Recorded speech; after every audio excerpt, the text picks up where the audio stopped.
The alarm screamed through the mining tunnels at exactly 5 in the morning, just like it had every day for the past 15 years. Jiwon rolled off his thin mattress and grabbed his work clothes from the metal hook on the wall. Around him, 200 other men did the same thing in the long sleeping hall. Nobody spoke. Speaking before work meant punishment. The collar around Jiwon's neck felt heavier today. The metal device sat tight against his skin, with small lights that blinked red every few seconds. Every human wore one. The Vorth had put them on 200 years ago when they first took Earth. The collars could shock, burn, or even kill with the press of a button. The alien overseers carried those buttons everywhere they went. Jiwon walked through the tunnel toward the main work area. His boots made soft sounds on the metal floor. The walls were covered with strange alien writing that glowed blue in the dark. He could not read it, but he knew what it said. Work hard, obey orders, stay quiet. The same messages appeared everywhere humans lived in the galaxy. At the tunnel exit, he saw the first Vorth of the day. The creature stood 8 feet tall on 6 insect legs. Its black shell reflected the tunnel lights. 4 arms moved constantly, checking screens and pushing buttons. 2 large eyes sat on the sides of its head, watching everything at once. When it saw Jiwon, it made clicking sounds with its mouth. "Human worker 7492, the Vorth said in broken human language. "You go to deep tunnel today. Quota is 50 units. No food if you bring less." Jiwon nodded. He had learned long ago not to argue with the Vorth. Arguments meant pain from the collar. Sometimes they meant death. He took his tools from the wall and walked toward the deep tunnels where the most dangerous work happened. The mining planet Kepler 442b had no real name anymore. The Vorth just called it Production Site 12. Before the aliens came, humans had called it New Sol. Jiwon remembered his grandfather talking about the early days when humans had built cities here. Now only mining tunnels and work camps remained. In the deep tunnel, Jiwon found his work partner for the day. Dr. Minho was older than most workers, maybe 60 years old. He had gray hair and clever eyes that seemed to see everything. The Vorth let him live because he could fix their machines when they broke. Humans who could fix things were valuable. Humans who could not were replaced. "Morning, Jiwon," Minho said quietly. He looked around to make sure no Vorth were listening. "How did you sleep?" "Same as always," Jiwon replied. He picked up his cutting tool and started working on the tunnel wall. The tool made bright flashes as it cut through rock. "What about you? Still working on that project?" Minho nodded slowly. For months, he had been taking apart broken Vorth machines in secret. He hid the pieces in different places around the work camp. Jiwon did not know what the old man was trying to build, but he knew it was dangerous. If the Vorth found out, they would kill Minho in the most painful way possible. "I found something interesting yesterday," Minho whispered. "In the crashed ship outside the camp, the one the Vorth told us never to go near." Jiwon stopped cutting. "You went to the crash site? That is suicide, old man." "Maybe. But I learned something important. Something that could change everything." Before, Minho could say more. Heavy footsteps echoed through the tunnel. A Vorth overseer was coming. Both men went back to work immediately. The alien walked past them, its eyes scanning for any sign of trouble. When it was gone, they continued working in silence. Hours passed. Jiwon's arms hurt from cutting rock. His back ached from bending over. The air in the tunnel was hot and hard to breathe. This was life for humans in the galaxy. Work until you died. There was nothing else. During the lunch break, Jiwon sat with Minho in the eating area. They got one small bowl of gray food that tasted like nothing. It had just enough nutrition to keep them alive and working. Around them, other humans ate in silence. The Vorth had cameras everywhere, watching and listening. "My daughter came by yesterday," Minho said very quietly. "She brought news from other camps." Jiwon knew about Hana. She was one of the few humans allowed to travel between different work sites. The Vorth used her to carry supplies and messages. They did not know she also carried secret information for the humans. "What kind of news?" Jiwon asked. "Bad news. The Vorth are planning new rules, fewer food rations, longer work days, and families will be separated. Children will go to special training camps." Ji-won felt cold inside. He had no family left, but many workers did. Taking their children away would destroy them completely. When? Soon. Maybe next month. After lunch, they went back to work. But Ji-won could not focus on cutting rock. He kept thinking about what Minho had said. New rules meant more suffering, more death. How much could humans take before they had nothing left to lose? That evening, after the work sirens stopped, Ji-won found Minho in the machine shop. The old man was looking at pieces of Vorth technology spread across a work table. Strange lights blinked on metal boards. Wires connected different parts in ways that made no sense. "What did you find at the crash site?" Ji-won asked. Minho looked around carefully, then activated a small device that would block any listening equipment. "I found out something amazing. The Vorth technology is not better than ours. It is just different." "What do you mean?" "Their machines think in straight lines. Everything follows rules. But human minds think in curves and circles. We can imagine things that their computers cannot predict." Minho picked up a piece of alien technology. "This is a security lock from their ship. It has 1 billion possible combinations. No human could guess the right one." "But I did not guess. I thought around the problem instead of through it." "I do not understand." "The lock expects someone to try combinations. But what if you do not try to open it? What if you make it think? It is already open?" Minho touched a few wires to different parts of the device. Suddenly, it opened with a soft click. "How did you do that?" "I made it confused. Vorth minds are logical. They cannot handle confusion. But humans live with confusion every day. It makes us stronger." Ji-won stared at the open lock. "What does this mean?" "It means their technology has weaknesses, big ones, and only humans can see them." That night, Ji-won lay on his mattress, thinking about what he had learned. Around him, 200 other humans slept fitfully. Some made soft crying sounds, others ground their teeth. All of them carried the weight of 2 centuries of slavery. But maybe, just maybe, that weight was about to become lighter. Outside the sleeping hall, Vorth guards walked their regular paths. Their metal feet made clicking sounds on the tunnel floors.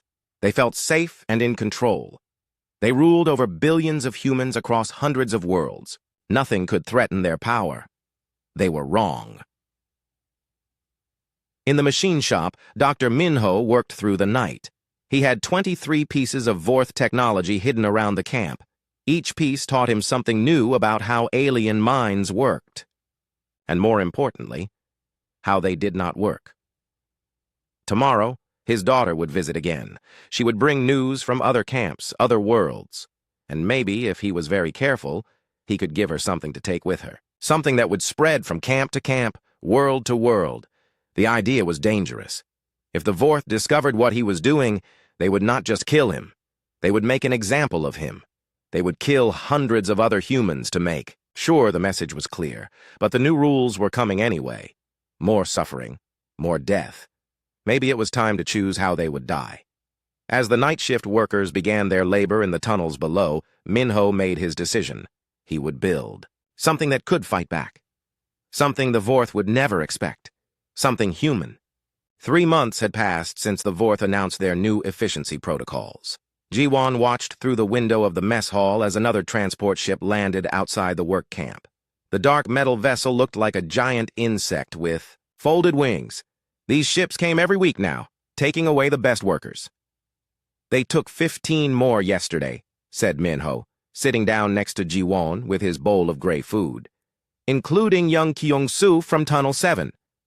Ji-won nodded grimly. Kyung-soo had been only 19 years old and one of the fastest diggers in the camp. "Where do they take them?" Hana found out. Minho whispered. "Processing centers. The Vorth are moving skilled humans to special facilities. They say it is for advanced training, but none of the workers ever come back." The old man's hands shook slightly as he spoke. Ji-won knew that Minho's daughter took terrible risks to gather this information. Hana flew between dozens of work camps, carrying supplies and secret messages. If the Vorth caught her with the wrong information, they would kill her slowly. "How? Many camps have reported the same thing," Ji-won asked. "All of them. 12 star systems, over 200 camps. The pattern is always the same. New protocols, reduced food, family separations, and then the disappearances. A Vorth overseer walked past their table. Both men went quiet immediately and focused on their food. The alien's 4 eyes scanned the room before it moved on. When it was gone, Minho leaned closer to Ji-won. "I finished the device," he said very quietly. Ji-won felt his heart beat faster. For 3 months, Minho had been working on something in secret. He had collected broken pieces of Vorth technology from all over the camp. Late at night, when the overseers thought all humans were sleeping, the old man worked in hidden corners of the machine shop. What does it do? It talks to their computers, but not the way they expect. It makes them confused, just like the lock I showed you. Is it ready? Almost, but I need to test it first. And that means... Minho stopped talking as another Vorth walked by. That afternoon, Ji-won worked in Tunnel 8 with a group of newer prisoners. These humans had arrived only 6 months ago from a mining station in the Proxima system. They still had hope in their eyes. They still believed that if they worked hard and followed orders, things might get better. Ji-won remembered feeling that way once. It seemed like a lifetime ago. "Is it true about the processing centers?" asked Dong-woo, a young man who reminded Ji-won of his brother. "Do they really kill the workers they take?" "Nobody knows for sure." Ji-won lied. He did not want to destroy what little hope these people had left. Just focus on your work. But the truth was worse than killing. 3 days ago, Hana had intercepted a Vorth communication that made Minho's face go white. The processing centers were experimenting on humans. They were trying to understand how human brains worked differently from other species. The Vorth wanted to know why humans were so unpredictable. The experiments were not going well for the test subjects. When the work shift ended, Ji-won made his way to the machine shop. He found Minho hunched over a small device that looked like a metal box with wires sticking out of it. Strange lights blinked on its surface in patterns that hurt to look at. "This is it," Minho said, holding up the device. 3 months of work, pieces from 17 different Vorth machines, all connected in ways their designers never imagined. What will it do? It will send a message to every Vorth computer in this camp. A message that will make them stop working for exactly 7 minutes and 32 seconds. Ji-won stared at the small box. That does not sound like much. 7 minutes is enough to open every security door in the camp, enough to shut down the shock collars, enough to give us access to their weapons storage. The implications hit Ji-won like a punch to the stomach. "You are talking about escape, about fighting back. I am talking about survival. They are going to kill us anyway, Ji-won. Slowly in the camps, or quickly in the processing centers. At least this way we choose how we die." Before Ji-won could respond, they heard footsteps outside the machine shop. Minho quickly hid the device under a pile of broken tools. The door opened, and Hana walked in. She looked tired and worried. "Father," she said, hugging Minho tightly, "I have news. Good and bad." "Tell us the bad news first," Ji-won said. "The transport ships are coming tomorrow. They want 50 workers from this camp. The list includes both of you." Ji-won felt cold. Tomorrow he would be loaded onto a ship and taken to a processing center. Tomorrow his life would end in pain and terror. "What is the good news?" Minho asked. "I made contact with resistance cells in 11 other camps. They are all planning the same thing you are, Father. Uprisings, breakouts. They have been waiting for a signal to coordinate their attacks." "How did you contact them without the Vorth finding out?" Hana smiled for the first time since entering the room. "I used their own communication system against them. Your device is not the only one that can confuse Vorth computers. Humans have been building secret tools all across the galaxy." She pulled a small data chip from her pocket. "This contains plans for 17 different types of confusion devices. Some shut down security systems. Others take control of transport ships. One even makes their weapons fire backwards." Minho took the chip with shaking hands. "How many people are involved?" "Over 10,000 humans across 12 star systems. Engineers, pilots, miners, even some who work in Vorth command centers. They are all waiting for tomorrow night." "Why tomorrow night?" Because tomorrow is when the processing ships leave for their centers. If we can capture those ships, we have a way off these prison worlds. And if we can coordinate our attacks, the Vorth will not be able to stop all of us at once.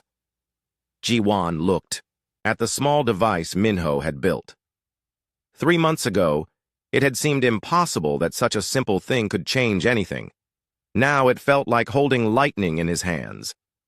What do we need to do? Hana pulled out a larger device from her bag. It looked like a communication radio, but with extra wires and components that definitely were not standard. At exactly midnight tomorrow, every resistance cell will activate their confusion devices. For 7.5 minutes, Vorth security systems across the galaxy will stop working. And then we fight. That night, Ji-Wan could not sleep.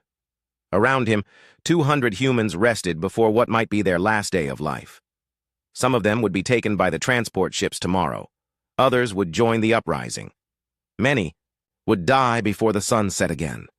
But for the first time in 15 years, Ji-Wan felt something he had almost forgotten. Hope. In the machine shop, Minho and Hana worked through the night. They connected Minho's device to Hana's communication system. They tested the confusion signals on small Vorth machines. Each test proved that human creativity could overcome alien logic. "I am scared, Father," Hana admitted as they worked.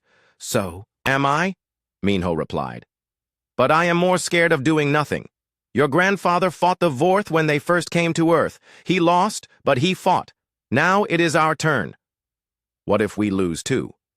"Then at least we die as humans, not as animals in cages." As dawn approached, word spread quietly through the camp. The uprising was coming. Some workers were afraid and wanted no part in it.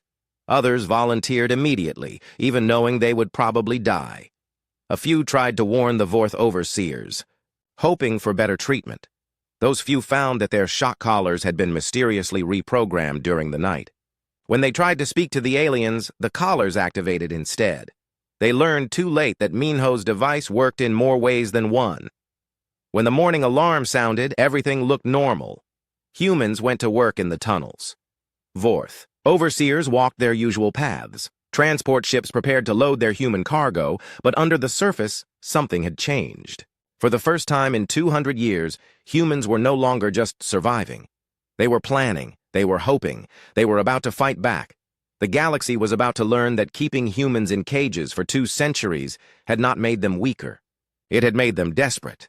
And desperate humans were the most dangerous creatures in the universe. The news traveled faster than lightning across the galaxy. In hidden communication networks that had taken decades to build, the same message appeared on screens in work camps, mining stations, and processing centers across 12 star systems. Kepler 442b had done the impossible. The humans there had won. Ji-Wan stood in what used to be the Vorth command center of his camp, looking at reports flooding in from Hana's network. 18 different human colonies had erupted in rebellion within hours of hearing about their success. The signals were coming from mining worlds, agricultural stations, and even some human workers inside major Vorth cities. "Look at this one," Hana said, pointing to her screen. "The humans on Titan Station captured 3 Vorth battleships. They used the same confusion devices we did, but they made them stronger." Minho looked up from the alien computer he was trying to understand. "How is that possible? I thought we were the only ones with this technology." "We were the first," Hana replied. "But humans learn fast, really fast. Each group that heard about our device made their own version. Some work better than others, but they all work." The old man shook his head in amazement. 200 years of slavery, and it takes us 3 days to figure out how to break their best security systems. Outside the command center, the captured Vorth camp looked strange under human control. The aliens' insect-like buildings still stood, but now humans walked freely between them. The shock collars lay in piles where people had thrown them after Minho's device shut them down. For the first time in their lives, many of these humans could touch their own necks without feeling metal. But Ji-Wan knew their victory was temporary. The Vorth response would come soon, and it would be terrible. "Any word from Earth?" he asked. Hana's face grew dark.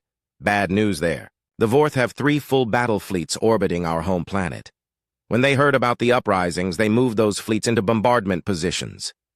"Bombardment positions?"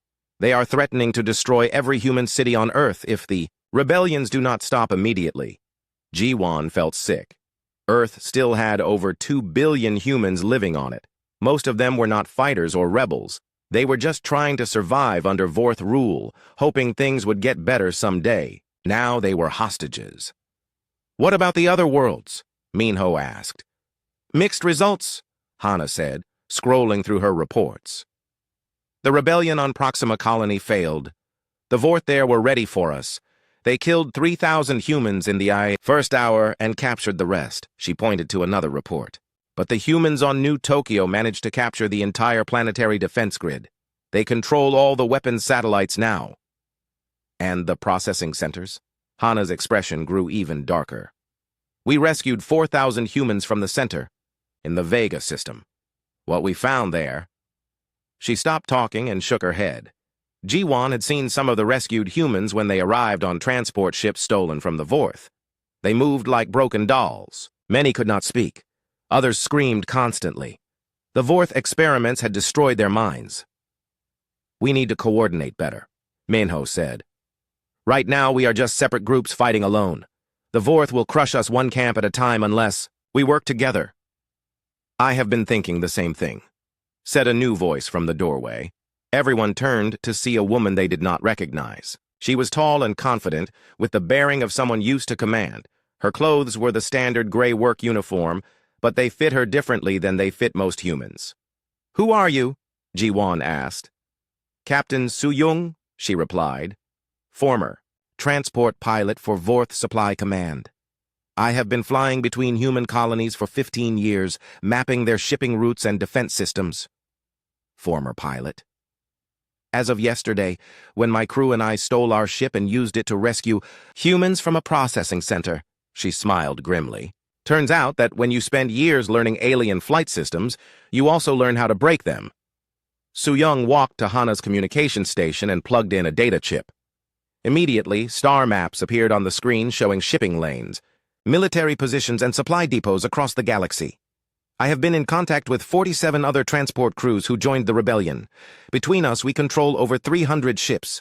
Most are cargo vessels, but some are armed escorts." Ji-won stared at the star maps. "You have a fleet?" "A small one, but it is growing every day. The Vorth never imagined their own transport pilots would turn against them. We know their schedules, their security codes, their weak points." Minho looked up from the alien computer. "What kind of weak points?" "Supply lines, mostly. The Vorth Empire is huge, but it depends on regular deliveries of food, fuel, and equipment. If we can disrupt those deliveries, entire systems will start having problems." Hana was studying the star maps carefully. "These shipping routes pass through a lot of empty space. Perfect places for ambushes." "Exactly. But we need more than transport ships to pull this off. We need fighters, soldiers, and most importantly, we need someone to coordinate everything." She looked directly at Ji-won. "I heard about what you did here. How you led the assault on the command center. The other pilots have been asking about you." "I am just a miner." "You were a miner. Now you are the man who led the first successful human uprising in 200 years. Before Ji-won could respond, alarms started blaring throughout the command center. Hana quickly checked her screens and her face went pale. "Vorth battle fleet incoming. 12 ships, including 2 heavy cruisers. They will be here in 6 hours. The room went quiet. Everyone knew what this meant. The Vorth were coming to make an example of their camp. They would not just kill the rebels quickly, they would make the deaths slow and painful, broadcasting them to every human colony in the galaxy. "We need to evacuate," Su-young said. "I have 3 ships hidden in the asteroid belt. We can take maybe 400 people." "There are 2,000 humans in this camp," Ji-won replied. "What about the rest?" "They die, unless we can think of something else." Minho stood up from the computer station. "I might have an idea, but it is very dangerous." "More dangerous than staying here to be slaughtered?" "Maybe. This command center controls the planetary defense grid, old human-built systems that the Vorth never bothered to replace because they seemed obsolete." "Obsolete how?" "The weapons are weak compared to modern Vorth ships, but they are still weapons. And more importantly, they use human-designed software. Ji-won began to understand. Software that thinks like we do. Exactly. If I can connect my confusion device to the defense grid, I might be able to do more than just shut down their computers. I might be able to turn their own weapons against them. Hana shook her head. Father, that is suicide. Even if it works, the Vorth will glass this entire planet from orbit. Maybe, but right now they think they are fighting stupid animals who got lucky. If we can destroy some of their ships, they will have to start taking us seriously. So-young pulled up tactical displays on the screens. It could work. If you can take out even 1 or 2 ships, it will prove that humans can fight back effectively. That news will spread to every colony in the galaxy. And if we fail, then we die. But people die anyway in the processing centers. At least this way our deaths might mean something. Ji-won looked around the room at the faces of his friends. Minho, the old engineer who had started this whole rebellion with broken alien technology.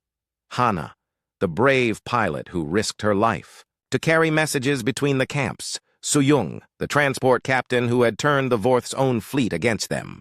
How long do we have? 5 hours and 37 minutes, Hana replied. Then we better get started. The next few hours passed in a blur of desperate activity. Minho worked to connect his confusion device to the planetary defense systems. Hana coordinated with other rebellion cells, spreading word of the coming battle. So-young prepared her ships for evacuation and possible combat. Ji-won found himself doing something he had never expected. He was giving orders to hundreds of people, organizing them into fighting units, assigning them to defensive positions. Somehow, the other humans looked to him for leadership. Somehow, he had become a general in a war he never wanted to fight. Contact from the Vorth fleet, Hana announced. They are demanding our immediate surrender. What did you tell them? I told them to come and take us. Ji-won smiled grimly. Good answer. On the horizon, the first Vorth ships appeared as bright dots in the sky. Soon those dots would become death from above. But for the first time in 2 centuries, humans would be shooting back. The galaxy was about to learn that corner a human, and they will fight. Corner all humans, and they will win, or die trying. The battle for human freedom was about to begin. The first shots of the Second Human-Vorth War were fired at exactly 14:32 Galactic Standard Time above the mining world of Kepler 442b. The Vorth battle fleet had come expecting to crush a simple slave rebellion. Instead, they found themselves fighting an enemy that broke every rule of warfare they understood. Ji-won watched from the command center as the planetary defense grid came online. Ancient human-built weapons, nearly 300 years old, powered up for the first time since the original conquest. On the screens, he could see 12 Vorth warships in perfect formation, approaching with the confidence of predators who had never known fear. Defense grid is online, Minho announced from his control station. All weapons are responding to the confusion protocols. The old engineer had spent 4 hours connecting his device to the ancient systems. The result was something that should not have worked. Human intuition merged with alien technology, creating weapons that thought in ways the Vorth could not predict. Here they come, Hana said, watching the tactical display. The Vorth ships moved in precise geometric patterns, their computers calculating the most efficient way to destroy the surface installations. Their weapons charged with deadly energy, preparing to glass the entire mining camp and everyone in it. But the human defense systems did not respond the way Vorth tactical computers expected. Instead of firing at the ships themselves, the planetary weapons targeted empty space around. The fleet. The Vorth tactical computers registered this as a miss and adjusted their approach accordingly. They moved their ships into what their calculations said were safer positions. Those positions were exactly where Minho had predicted they would go. The second wave of fire from the planetary grid struck 4 Vorth ships simultaneously. But these were not normal energy weapons. Minho's confusion protocols had turned them into something new. Instead of simply destroying the ships, the weapons infected their computer systems with chaotic thought patterns. The Vorth vessels began firing at each other. Impossible, whispered So-young, watching the display in amazement. Their own ships are attacking each other. Two Vorth cruisers exploded in brilliant flashes of light. A third ship spun out of control, its navigation systems completely scrambled. The remaining 9 ships pulled back in confusion, their formation broken. "How did you do that?" Ji-won asked. Minho smiled for the first time in months. "I made their computers think like humans. Vorth minds are logical and predictable, but human minds are chaotic and creative. When I forced their systems to think chaotically, they could not handle the contradictions." The victory celebration was interrupted by an urgent message from Hana's communication network. "Priority signal from Earth," she announced. "The Vorth are moving their bombardment fleets into firing positions." The mood in the command center instantly turned dark. Their small victory here meant nothing if the Vorth destroyed Earth in response. "Wait," Hana said, listening to more incoming messages. "Something else is happening. Reports coming in from 47 different star systems. The uprisings are spreading faster than anyone expected." She activated the main display screen, showing a map of the galaxy with flashing red dots marking human rebellions. New dots appeared every few minutes as more camps and colonies joined the fight. "Look at this," she said, pointing to one sector. "The humans on New Shanghai just captured an entire Vorth supply depot. They are redistributing food and medical supplies to 12 different camps." Another message arrived. "The transport crews near Vega Station have captured 6 more Vorth ships. Captain Suyong, they are asking for orders." Suyong looked surprised. "Orders from me?" "You organized the first coordinated fleet action," Ji-won said. "Word is spreading that humans finally have a space navy again." More reports flooded in. A human engineer on Proxima had figured out how to turn Vorth manufacturing facilities against their creators. Humans on 3 different agricultural worlds had poisoned the food supplies heading to Vorth colonies. Most importantly, human workers. Inside, major Vorth cities were beginning to sabotage critical infrastructure. "This is not random anymore," Minho observed. "Someone is coordinating these attacks across the entire galaxy." "Who?" Ji-won asked. "Us," Hana replied. "Or rather, all of us together. Every successful attack teaches humans somewhere else a new way to fight. Every captured ship gives us more mobility. Every disrupted supply line makes the Vorth weaker." A new alarm sounded in the command center. "The Vorth fleet is regrouping," Suyong announced. 9 ships in attack formation. They are coming back." "Can we stop them again?" Ji-won asked. Minho shook his head. "Not the same way. They will adapt to the confusion protocols now. We need a different approach." "What kind of approach?" "A human one." 30 minutes later, 3 small ships lifted off from the captured mining camp. They were old human transport vessels that Suyong's crews had stolen from Vorth supply convoys. On paper, they had no chance against modern warships, but paper had never understood humans very well. Hana piloted the lead ship with 5 other humans who had volunteered for what everyone knew was a suicide mission. Their plan was simple and insane. Instead of fighting the Vorth ships with weapons, they would ram them. "Human Fighter Squadron, this is Vorth Command Ship Dominance," came a transmission in the aliens' clicking language. "Surrender immediately, or be destroyed." Hana activated her transmitter. "Vorth Command Ship Dominance, this is Human Pilot Hana. We have a message for you." "What message?" "Humans do not surrender anymore." The 3 human ships accelerated directly toward the Vorth fleet. The alien vessels opened fire immediately, their weapons designed to stop any reasonable attack. But ramming attacks were not reasonable. They were crazy. The Vorth tactical computers had no protocols for dealing with enemies who deliberately crashed their ships into targets. Hana's ship took multiple hits but kept flying. Human engineering was crude compared to Vorth technology, but it was also incredibly tough. The old transport vessels had been built to survive asteroid impacts and solar storms. They could absorb punishment that would cripple more sophisticated ships. "Hull breach on Deck 3, reported Taewon, Hana's co-pilot. "But engines are still good." "Range to target?" 30 seconds.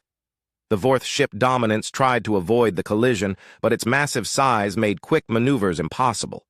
At the last second, Hana fired her ship's emergency thrusters and changed course slightly.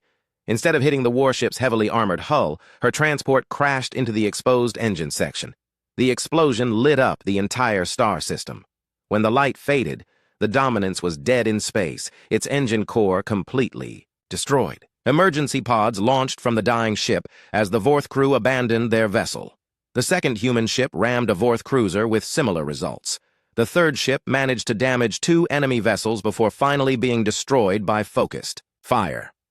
In 5 minutes, the human suicide squadron had crippled half of the Vorth attack fleet. "My God," Su-Yung whispered from the command center. "They actually did it." But Ji-won was not celebrating. He had watched 6 brave humans die to achieve this victory. Men and women who had chosen to sacrifice themselves so that others might live free. "Hana," he called into his communicator. "Hana, respond!" Static filled the channel for long seconds.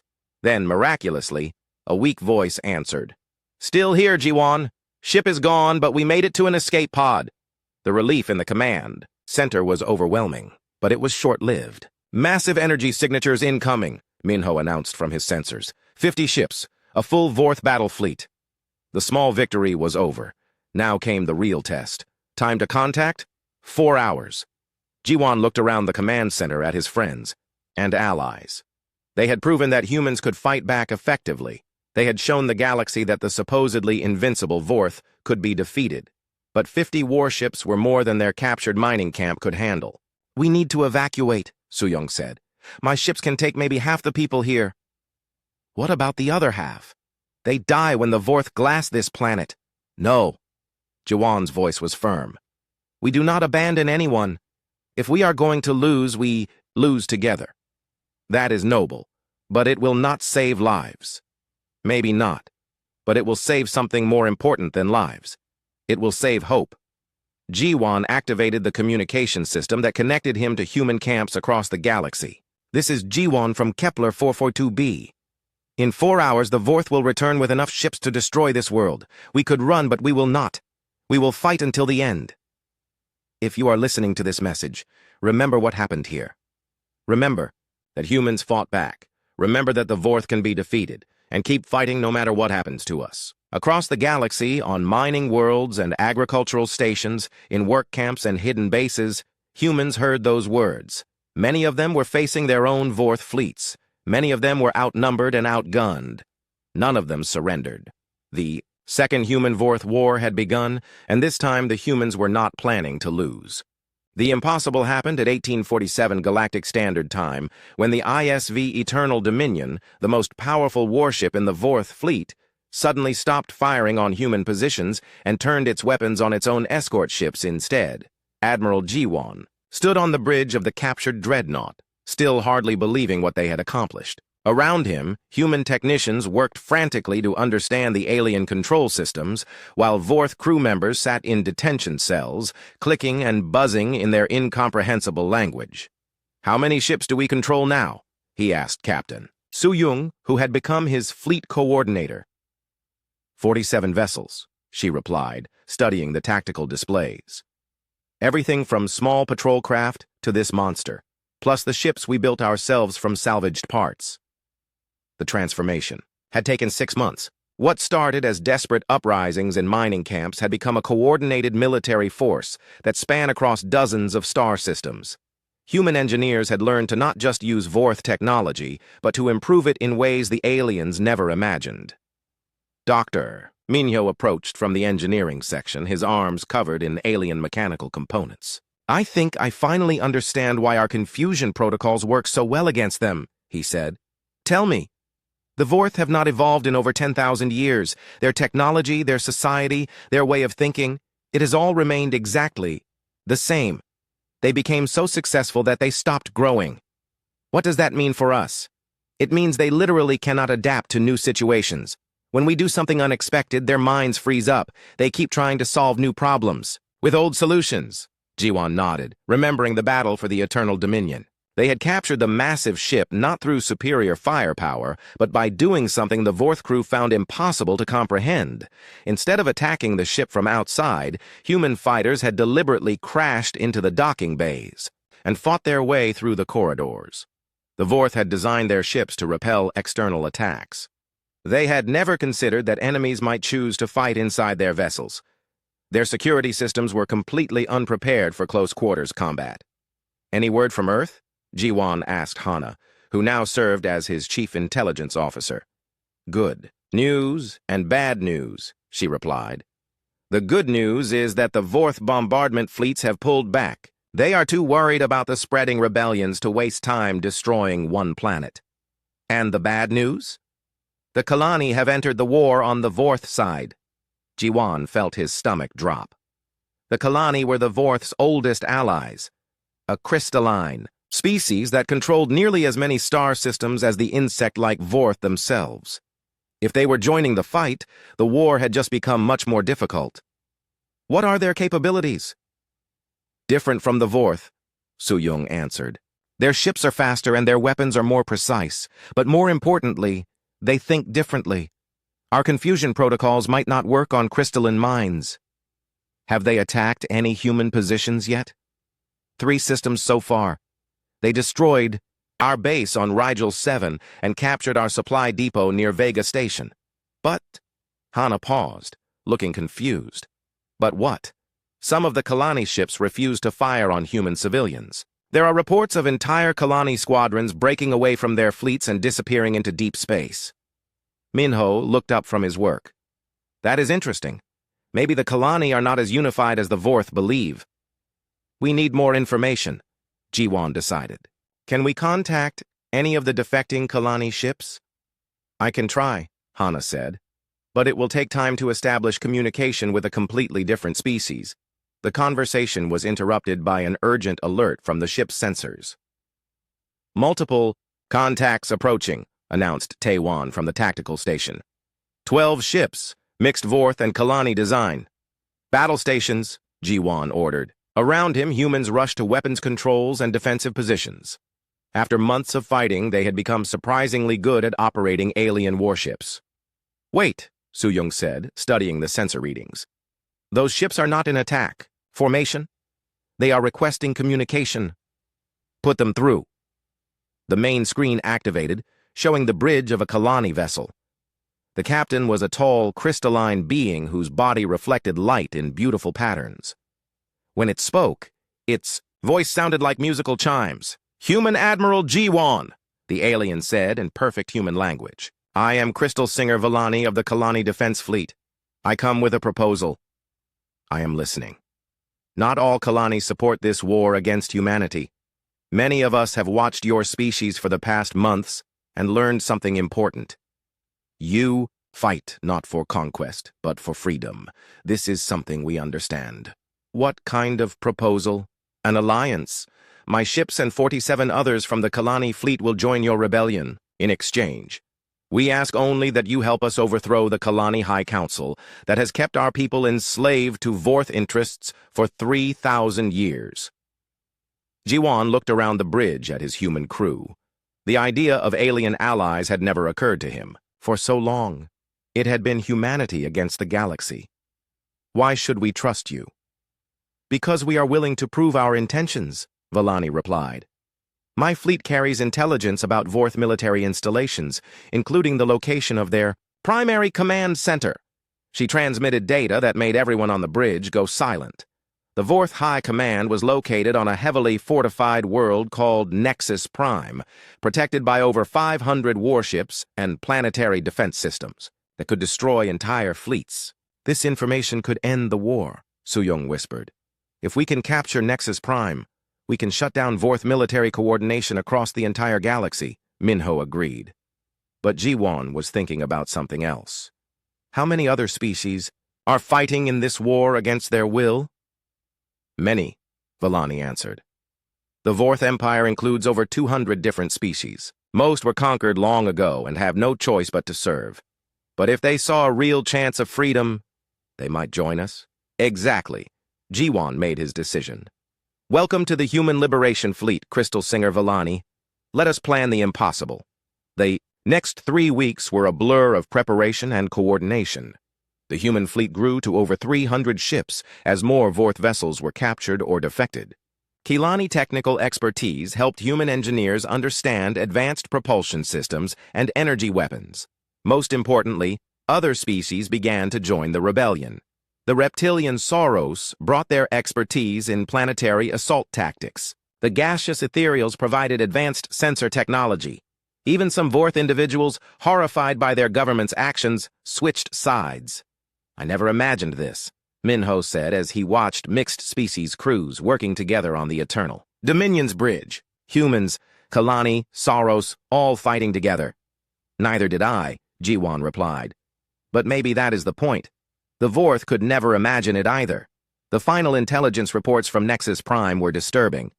The Vorth High Command had decided that if they could not control the galaxy, they would destroy it. Planet-killer weapons were being moved into position around major population centers. If the rebellion continued, billions of civilians would die. We have one chance, Suyung announced at the final planning meeting. Hit them fast and hard before they can activate those weapons. But it means sending everything we have against the most heavily defended system in the galaxy. How many ships will we lose? Asked Vellani. Most of them, Suyung answered honestly. This is not a battle we can win through superior numbers or technology. We will win it through surprise and determination. Or we will die trying, Taewon added. Jiwan looked around the room at the faces of humans and aliens who had become his friends and allies. 6 months ago, he had been a slave in a mining camp. Now he was about to lead the largest military operation in galactic history. Any final words before we begin? He asked. Hana stood up. I have something to say. My father started this rebellion, with broken pieces of alien technology and the crazy idea that humans could think their way out of slavery. Now we are about to attack the most powerful fortress in the galaxy, with ships held together by determination and hope. She smiled. I think he would be proud. Minho, who had survived the war so far despite everyone's expectations, nodded. Let us go show the galaxy what happens when you underestimate the power of human stubbornness. The Liberation Fleet began its final jump toward Nexus Prime. 3,000 ships from dozens of species, united by one simple idea: freedom was worth any price. The Vorth were about to learn that some cages once broken could never be rebuilt. The Battle of Nexus Prime lasted exactly 17 hours and 43 minutes. When it ended, the Galactic Hegemony that had ruled for 10,000 years was nothing but burning wreckage floating in space. Admiral Jiwan stood in the ruins of the Vorth High Command Center, looking out through the shattered windows at a sky filled with ships from 47 different species. The Liberation Fleet had lost over half its vessels in the final assault, but they had won something more valuable than ships. They had won the future. Final casualty reports, Captain Suyung said, approaching with a datapad. Her left arm was in a sling from the boarding action that had captured the command center. How many? 1,200 ships destroyed. Over 30,000 lives lost. But Jiwan... She paused, her voice thick with emotion. We saved billions. The planet killer. Weapons have been shut down. The forced labor camps are being liberated. For the first time in 2 centuries, human children will grow up free. Through the broken windows, Jiwan could see transport ships landing on the planet's surface. They carried medical supplies, food, and hope to species that had forgotten what freedom looked like. The Kalani crystal singers were working with human engineers to disable the mind control devices that had kept so many alien species enslaved. Dr. Minho entered the command center, his elderly frame moving carefully over the debris. In his hands, he carried the central computer core of the Vorth command system. I have been studying their historical records, he said. The Vorth were not always evil conquerors. What do you mean? Thousands of years ago, they were explorers and scientists. They built this empire to protect smaller species from cosmic disasters. But somewhere along the way, protection became control. Control became slavery. Jiwan thought about this as he watched a group of young Vorth being led away in restraints. Unlike their elders, these aliens had chosen to surrender rather than fight to the death. Maybe there was hope for them, too. What happens to them now? He asked. That depends on them, replied Crystal Singer Vellani, who had just arrived with a report from the prisoner processing center. Some of the Vorth are asking to learn human ways of thinking. They want to understand creativity and adaptation. And the others? The others will be relocated to isolated worlds where they can live according to their old ways. No more empire, but no extinction either. Hana's voice crackled over the communication system from orbit. Admiral, you need to see this. We are getting messages from across the galaxy. Every human colony, every liberated world, every species that fought with us. They want to know what comes next. G1 activated the main communication array and found himself looking at thousands of faces on screens throughout the command center. Humans, Kalani, Sauros, ethereals, and dozens of other species. All of them waiting for his words. 6 months ago, I was a slave in a mining camp, he began. I never imagined I would be standing here today, talking to representatives of a free galaxy. But here we are. He paused, looking at the faces before him. The hegemony is dead, but we cannot replace one empire with another. We must build something different, something better. What do you propose? Asked a human representative from the Proxima colonies. A council. Representatives from every world, every species. Decisions made together, not by force. Trade instead of tribute. Cooperation instead of conquest. And if some species refuse to cooperate, asked a Sauros general, then we defend ourselves. But we do not attack first. We do not conquer. We learn from the Vorth's mistake. The discussions that followed lasted for 3 days. By the end, they had created something that had never existed before, a truly democratic galactic government. The Galactic Council of Free Worlds would have no emperor, no supreme ruler. Instead, it would be guided by elected representatives who could be replaced if they failed their people.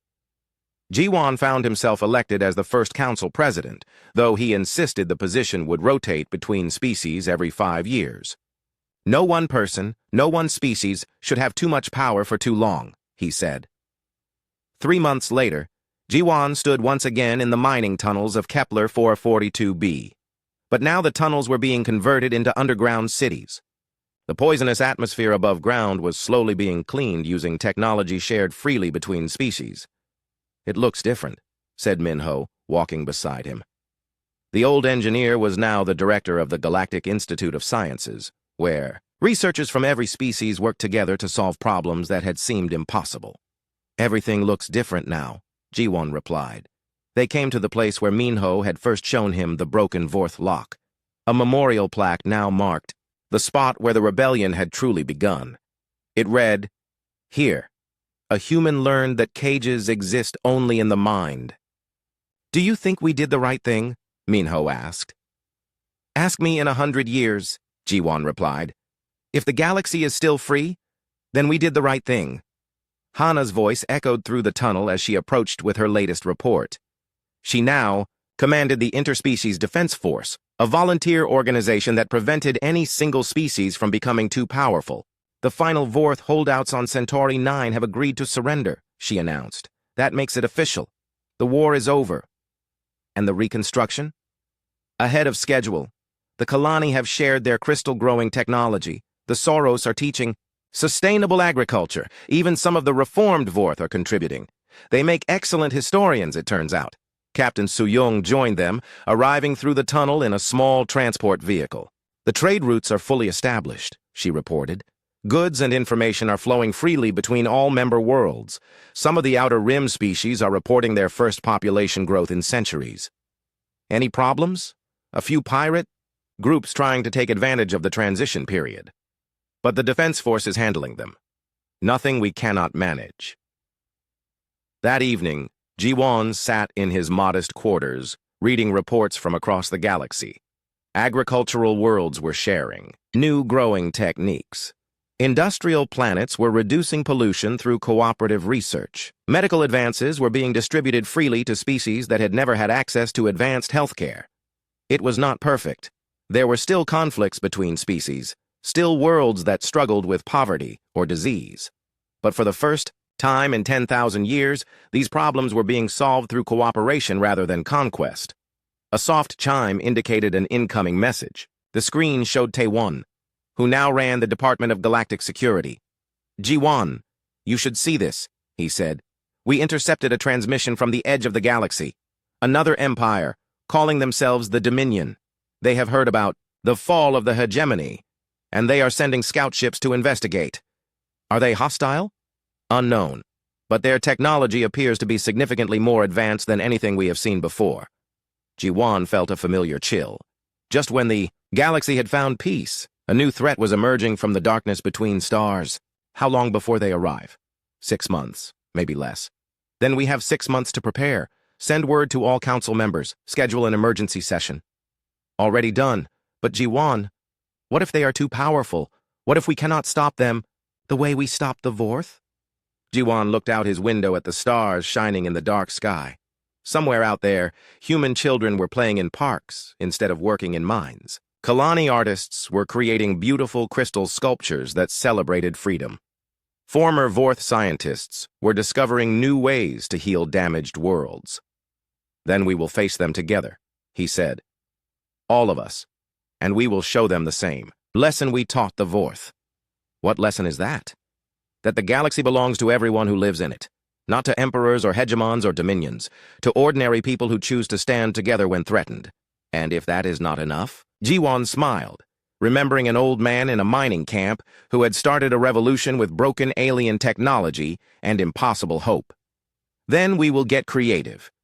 6 months later, when the Dominion's massive ships appeared at the edge of the galaxy, they found something they had never encountered before. Not a single empire to conquer, but millions of worlds united by choice rather than force. Not subjects to enslave, but free citizens ready to fight for their freedom. The Dominion had come expecting to find easy prey. Instead, they found something that had never existed before in galactic history. A civilization that valued diversity over uniformity, creativity over control, cooperation over conquest. They found humanity's greatest gift to the galaxy, the idea that freedom was not something to be granted by rulers, but something to be claimed by the brave. The day humanity shattered galactic hegemony was not the end of their story. It was the beginning of something far greater. It was the day the galaxy learned to be free.